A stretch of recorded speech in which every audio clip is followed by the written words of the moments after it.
Hey guys, welcome back to Clownfish TV. This is Neon. I'm not here with Geeky Sparkles in this video. She's actually out and about today, but we're going to talk about Disney without her, if you can imagine that.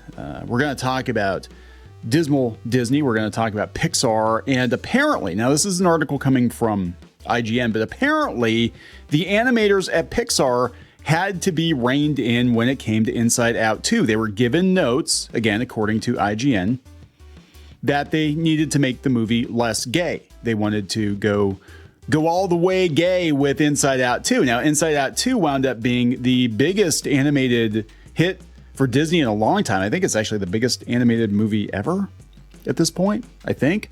And a lot of people praised it because they're like, this is a return to form for Pixar. This is like a Pixar movie we would have seen 10 or 15 years ago. When we fell in love with Pixar. It's fantastic for general audiences, right? And it made a lot of money. And apparently that was kind of by design. The higher ups had to rein in Pixar and tell them to make it less gay. So all the speculation about Riley being bisexual or trans or whatever that the shippers have had, which I don't know why they're obsessed about the gender identity or sexuality of an 11-year-old or 13-year-old or however old she is in this movie. But yeah, this is because of their claiming Lightyear. Now, I do not believe, we'll talk about this. I don't think Lightyear bombed because it had a gay family, a gay kiss in it. Lightyear bombed because it was supposed to be a Buzz Lightyear origin movie. And there's no way in hell this is the movie that Andy watched when he was a kid because it was boring AF, right? Buzz Lightyear Star Command, I could see Andy being into that. But this was not a 90s science fiction movie on any level. This was Interstellar, and I would say for kids, but it wasn't really. It wasn't really a kids movie. It was, yeah, and it just without John Lasseter, who was the co-creator of Buzz Lightyear, I think it fell flat personally. Anyway, we're going to talk about this. Before we get into it any further, please subscribe for more pop culture news, views, and rants, and also go out to Clownfish Minus, join our non-plussed plus club. Why be a plus when you can be a minus? And we're going to have more exclusive content and podcasts over there. And also, we've got new products. Check this out. This is an officially licensed Under Armour Clownfish TV hat. We got a tie-dye one. And of course, we've got everybody's favorite. It's back in stock.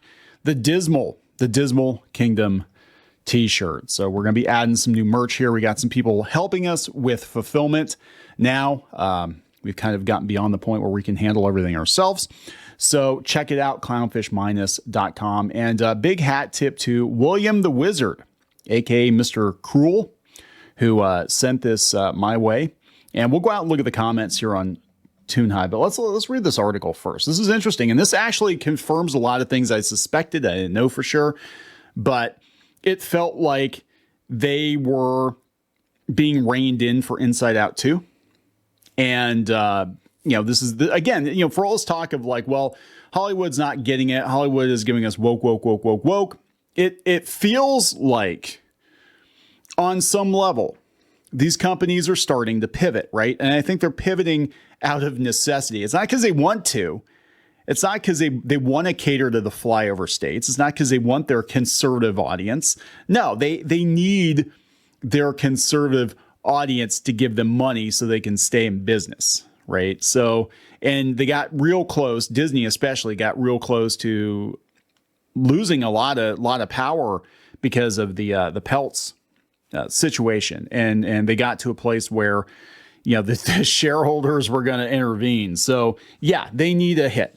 And I think this is the same thing we're seeing with Alien Romulus, where, I mean, you can have a critique of that movie, and they're very, very fair critiques. I've heard some arguments that people didn't like. I thought it was okay. I gave it like a 7. It wasn't the best thing ever, but it was definitely better than Alien 3 and Resurrection. And you can see this with Deadpool and Wolverine too. That they're, and I'm not saying everything's fixed, guys. I'm not saying everything is fixed. And I'm definitely, I think Lucasfilm especially is a lost cause. But somebody at Disney is like, oh shit, we need to make money. Let's rein these people in, because we've let them have free reign for the last 8 or 10 years and everything burned down. Okay. Pixar especially was in a really bad place.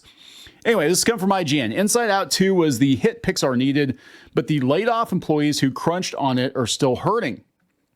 10 former Pixar employees talk about the pains of this year's layoffs, the pressure that surrounded Inside Out 2, and the larger cultural concerns at the studio.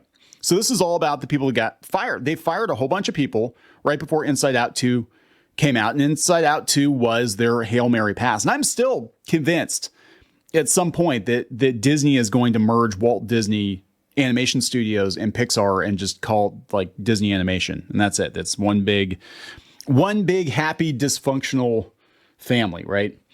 From the outside, Pixar's narrative is a clear story of redemption after an undeniably tough few years, battered by COVID theater shutdowns, 2 Hollywood strikes, and a couple of box office disappointments. The studio needed a win, and that win was Inside Out 2. The sequel to Pete Docter's Oscar-winning 2015 blockbuster is Pixar's biggest hit in years, and it's not even close. Inside Out 2 isn't just Pixar's highest-grossing film. Okay, so yeah, it is. It's the highest-grossing animated movie of all time, sitting at a jaw-dropping $1.6 billion at the worldwide box office. This plus Deadpool and Wolverine, plus even the Fox movies, even Planet of the Apes and Romulus, regardless of what you thought of them, they actually did pretty well. They stuck to formula. Again, this isn't hard, and gaming needs to learn this too. You just give people what they want, what they expect from a brand. That's it. If you want to get experimental, actually the thing to do, I think, for Disney is like, if you want to get all artsy fartsy, go start another studio or something, another imprint, another, you know what I'm saying? Like, so people have an expectation, right? People knew that Miramax, well, now we got the whole Harvey Weinstein thing, but they knew that those were artsier, fartsier indie movies and not like mainline Disney movies, or, same with like Hollywood Pictures and all these other, different, Touchstone, all these other, kind of brands that they had. Do that. But people have certain expectations for Pixar. People have certain expectations for Disney, right? For Marvel, for Star Wars. You want to do something else. You want to make movies for the modern audience, call it something else so people know, oh, okay, these are movies for the modern audience. And then let them succeed or fail on their own merit. I'm just saying, oh, no, we don't want to do that, right? Because a lot of them are probably going to fail because there's not enough of the modern audience to support them. Anyway, it's a stunning turn of events when considering the studio's aforementioned recent struggles, and who doesn't love a redemption story, especially when a brand as beloved and nostalgic as Pixar is involved. But for many of the workers behind Inside Out 2, its record-shattering success is more than a little bittersweet. As reported earlier this year, they began layoffs, 14% of their staff in May, and not only are laid off employees unable to benefit from a bonus for Inside Out 2's success, ouch, some are also recovering from what several sources describe as unprecedented crunch surrounding Inside Out 2. Probably. Look, Disney's gonna, I'm hearing rumblings behind the scenes that there are concerns that Disney's gonna outsource more stuff. And we saw that they kind of, just secretly set up shop in Canada to do Moana 2. How many other secret productions do they have? Do they have like a secret Vegas? Do they have an Area 51 for Disney? Area 33, is that what they have? Area 23, Area 69? I don't know. Area 666? I don't know. I'm just saying. Yeah, they said, I think for a month or two, the animators were working 7 days a week. I can believe it. Ridiculous amounts of production workers, just people being tossed into jobs they'd never done before. It was horrendous. Yeah, because they got rid of a bunch of people. IGN actually spoke to these people. They spoke to 10 former Pixar employees for the story under the condition of anonymity. They go into detail about the pains of the layoffs, the financial struggles those layoffs have left them with, and the details behind what the source calls the largest crunch in the studio's history. It's a claim disputed by a senior exec at Pixar who tells IGN the crunch at the end of Inside Out 2 was no different from those on many other films from the studio. Could it be that the people that got laid off had not been there that long and they only knew summer? Yeah, I'm just saying. Like, if they're working for John Lasseter, I think he'd be a lot less nice. Plus, he'd hug them or something. The fact remains, there are many who feel like they rushed to give Pixar the hit it's so desperately needed, but they were hung out to dry. I'd venture that at least 95% of the people that got laid off are financially fucked right now. Wow. That's not very Disney of you. Yeah, they're financially fucked. Outside of the financial strain of it all, sources also paint a picture of a studio that's terrible. Okay, this is what's interesting. Outside of the financial strain of it all, and look, I'm not cheering for anybody losing their jobs. I'm just saying, like, from a business perspective, this was going to happen. This was always going to happen. Everything was leading up to this. And, it's going to get worse. I'm going to be honest. In animation, it's going to get worse because it's so much cheaper to send stuff overseas than it is to do it here, especially with the cost of living in California and the unions and all that stuff. It's so much cheaper to send it to South Korea. And that's what they're going to do. They're going to send most of it overseas. You'll have a couple of people here kind of overseeing freelancers and AI. That's basically where we're going to be with animation. In a few years, it's going to happen very, very quickly. The technology's there. I've actually seen some examples of very modern AI animation, and it's shockingly good. And it got shockingly good in a very short period of time. It really did. And I don't know what to tell you. I mean, I'm not trying to be Debbie Downer. Like, I don't know what to tell you. In 5 or 10 years, many of the people working in animation right now, the grunts, they're not going to be necessary.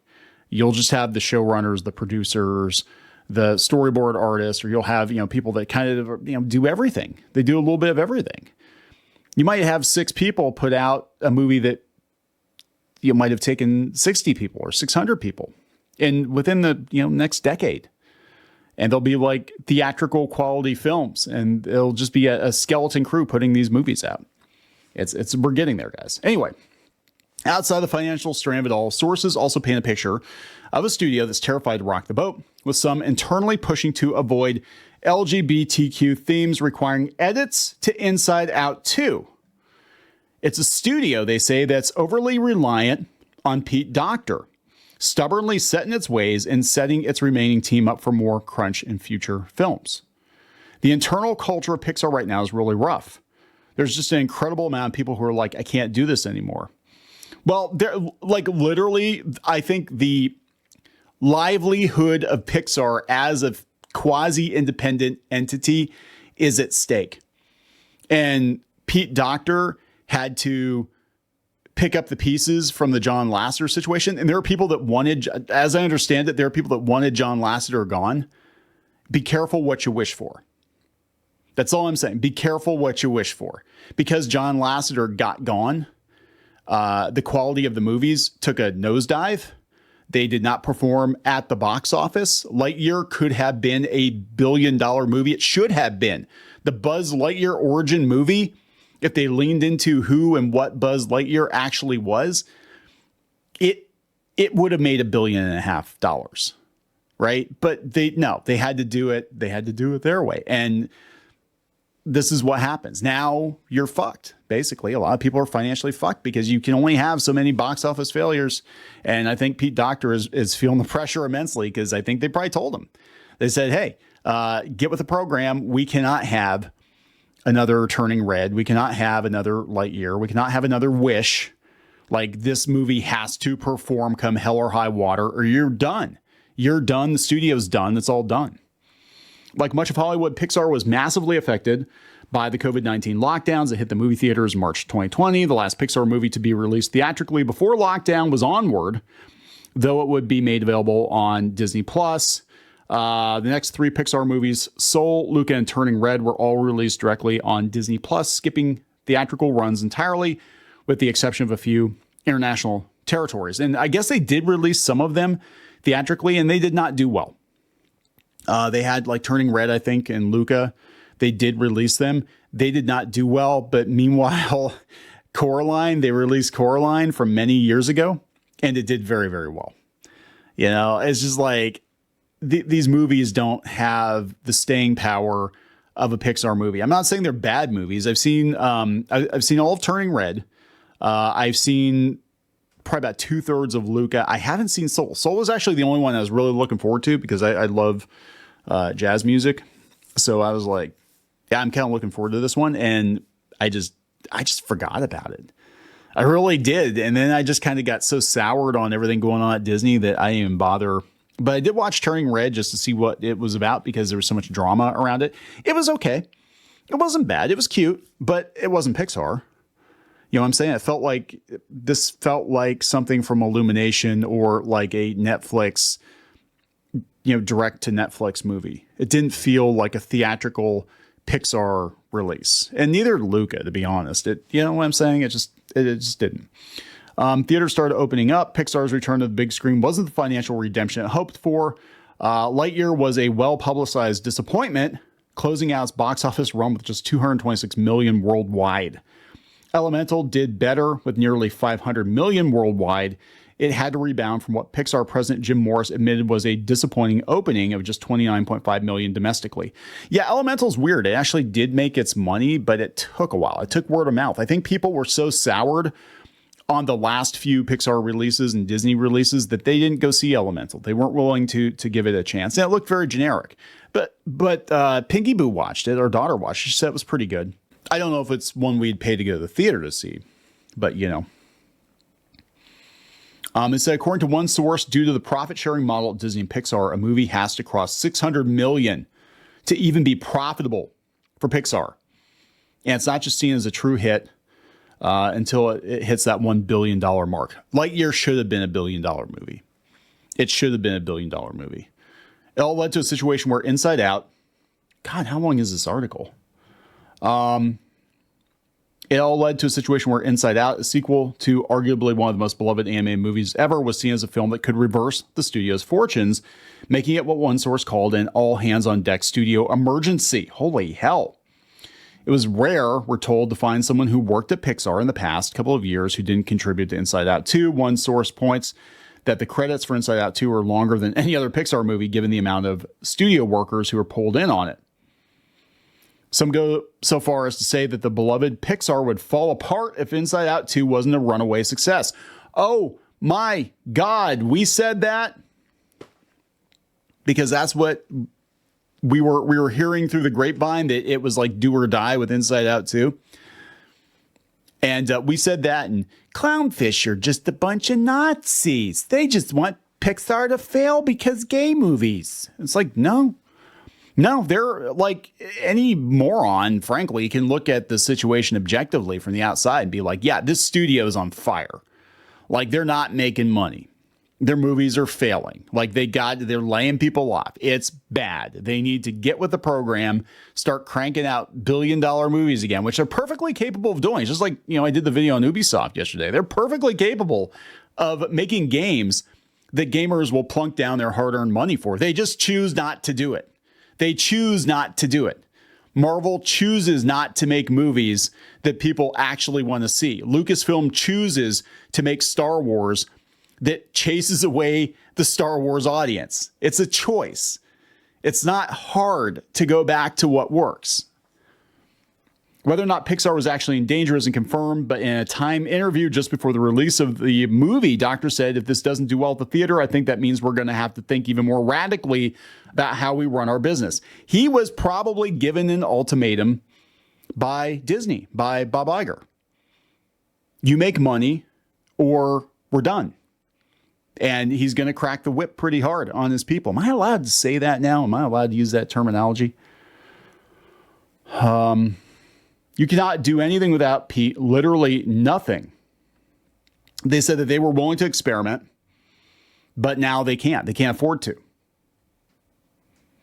They said, you saw the end result. Inside Out 2 made $1 billion at the box office. That was a direct result of Pete's involvement. Pete's a genius. Nobody can dispute this. It's kind of like John Lasseter. Like, he had to be involved in everything. You can't do anything without Pete. Literally nothing. That creates a bottleneck. But look, measure twice, cut once, right? Isn't it better? Isn't it better to put out one movie that makes $1.5 billion than it is to put out 4 or 5 movies that lose money?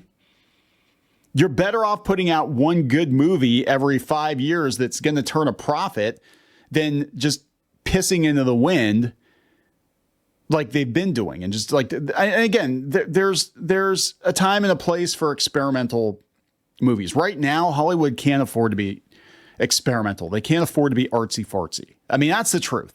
All these businesses, you cannot afford to be artsy fartsy. You're going to have to give people meat and potatoes. And and people hate that I'm saying that. They're like, I thought you were a creative. I'm like, yeah, well, I'm also a businessman. When you got shit that has to get paid, people that have to get paid, families that have to eat, taxes, you got to do what makes money, right? They said multiple sources say Disney leadership internally put a large part of the blame for Lightyear's financial failure. They're talking about Lightyear. They said it was a huge disaster. They had to do a lot of soul searching for it. They said they put a large part of the blame for Lightyear's financial failure on the same-sex kiss scene, which was briefly removed and then reinstated after an internal staff uproar, just like the Don't Say Gay bill. And they're in San Francisco, right? I mean, it's going to be what it's going to be. But this is the same company that are like, oh, we've got ethics and we're going to do this, as they steal the design from that woman's van for Onward, and you never heard about it again, right? In a joint statement to Walt Disney Company leadership, LGBTQ workers and allies at Pixar said leadership was censoring overtly gay affection at a time where employees were also protesting the Don't Say Gay bill, quote unquote. As far as I know, it's still a thing where leadership, they'll bring up Lightyear specifically and say, oh, Lightyear was a financial failure because it had a queer kiss in it. One source tells IGN that's not the reason the movie failed. I will agree. It's not the reason the movie failed. The movie failed because it wasn't Buzz Lightyear. It wasn't the movie. There's no way in hell this movie was the movie that Andy went to go see, right? As a kid, that made him want to buy a Buzz Lightyear action figure. People are like, well, yeah, well, the toy of Buzz Lightyear is different than the real Buzz Lightyear. I'm like, they're not even the same guy. It's not even a cartoon version of that guy. You know what I'm saying? It's like, it's a totally different character. Doctor largely uses the language of making universal stories, which to him means something that's very homogenous that anyone can relate to. That is the secret sauce. That's why Pixar movies do so well. They're creatively, they're a very creative mirror. The best Pixar movies have themes that everybody can relate to, right? Everybody has these experiences. And when you pare down the potential audience, you're going to pare down the potential box office. I mean, it is what it is. I'm not saying there's not a place for those kinds of movies, right? But you're going to have to, you can't bet the farm on that if you're a multi-billion-dollar company. I mean, it is what it is. Now, that being said, there was a lot of drama around the gay kiss, and it became like a huge talking. It was barely, I mean, it wasn't really in the movie that much, but it's just like, we had the other side that was like, everybody's so quick to, find reasons to, shit on Disney. And we just to, for the record, we were shitting on Disney before anybody else was shitting on Disney, but we were doing it from a place of passion and sadness, because we loved this company very much for many, many years. And we saw the direction they were going in. It's like, no, Pinocchio, turn back.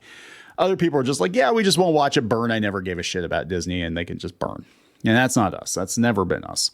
But yeah, they've lost their way. I'm sorry. They did. The apparent hesitancy to touch on LGBTQ themed storylines in particular affected Inside Out 2's development, according to several of our sources. All right, finally we get to the punchline. Riley was supposed to be more gay. Multiple people recall hearing about contentious notes to make Riley, the main character of both Inside Out movies, come across as less gay, leading to numerous edits that ramped up around September of last year after the resolution of the strike. Sources describe rumors that there was special care put into making the relationship between Riley and Val, a supporting character, seem platonic, even requiring edits to the lighting and tone of certain scenes to remove any trace of romantic chemistry. One source describes it as just doing a lot of extra work to make sure that no one would potentially see them as not straight. This sounds crazy, but do you remember the drama around Gwen in the Spider-Verse movies? The lighting in Gwen's room looked like a trans flag, and there were people going online saying, oh my God, that means she's trans. because of the lighting in the room. So yeah, they're probably looking at all the stuff that's going on right now in fandom and all the discussions. And they're like, okay, let's not give shippers anything to work with. It doesn't matter. You can make them as platonic as possible. You can make them hate each other. And the shippers, if they're going to flick to it, they're going to flick to it. I'm just saying they're going to find a way. They will find a way. But it is what it is. It's worth knowing that Pixar released a short in 2015. Yeah, this is the thing. It's worth knowing Pixar released a short in 2015 that followed Riley's first date with a boy. Still, many fans online started to call out queer coding in Inside Out 2 from the moment the first trailer arrived. That's a them problem. Disney, you need to stop pandering to these shippers because they will turn on you. Like any company, any animation studio, right?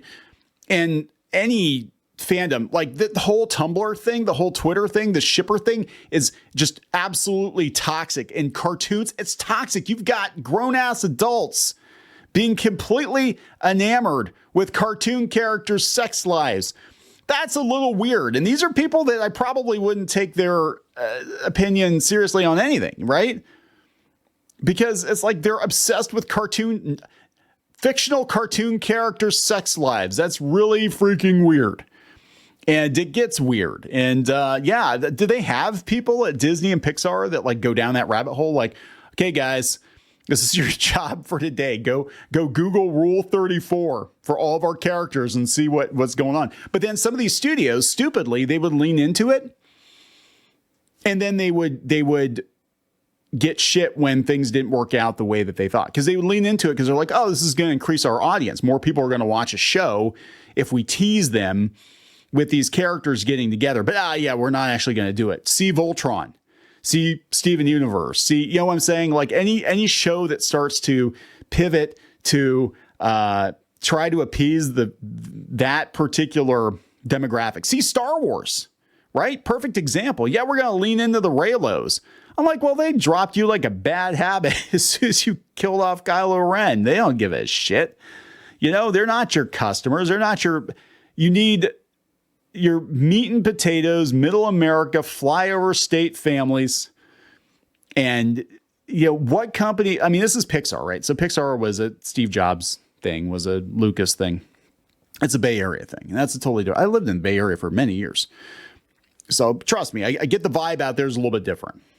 But the Walt Disney Company was started from a conservative from the Midwest. It's like how far we've gone, right?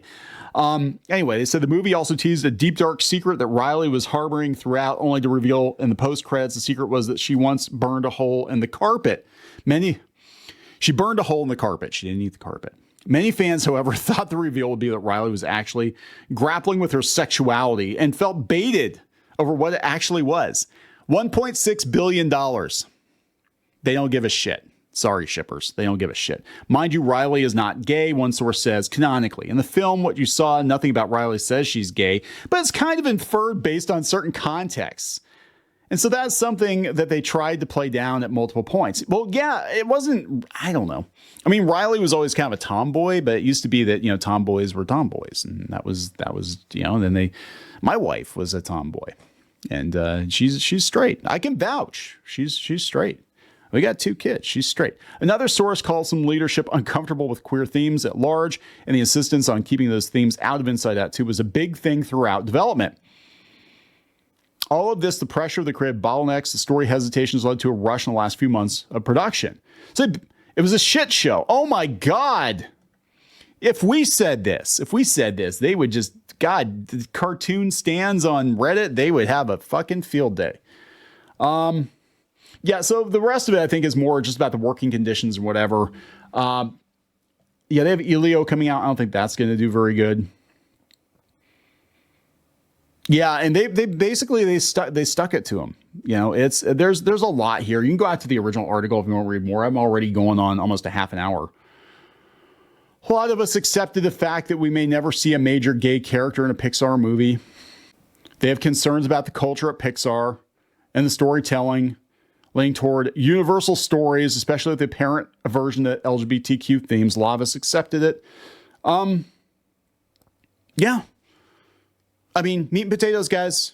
Again, I'm not saying you can't make movies that have those themes for the modern audience, but realize the audience is going to be pretty small because the super majority of people are straight. The super majority of people in kids' entertainment don't want any kind of sexuality explicitly mentioned. I mean, well, I guess I can't really say that because you get, Prince Charming and the princess and all that. But you know what I'm saying? It's just like you're still dealing with moms and dads and kids, and they want to know when they take their kid to a movie that it's going to be entertainment and it might have a universal moral lesson, but it's not going to, leave them scratching their heads as to, what their gender identity is when they're done with it. And this is a big reason why parents are, I believe, tuning out from Disney, shielding their kids from a lot of Disney stuff now, because they're like, you're going to have to prove to me, Disney, that you're not going to push this stuff anymore, because that's not what we go to Disney for. Again, I'm not saying you can't start another brand. Same with Marvel Comics, same with whatever. You want to go start a game studio that makes nothing but, gay superhero comics, do it. Fine. Good for you.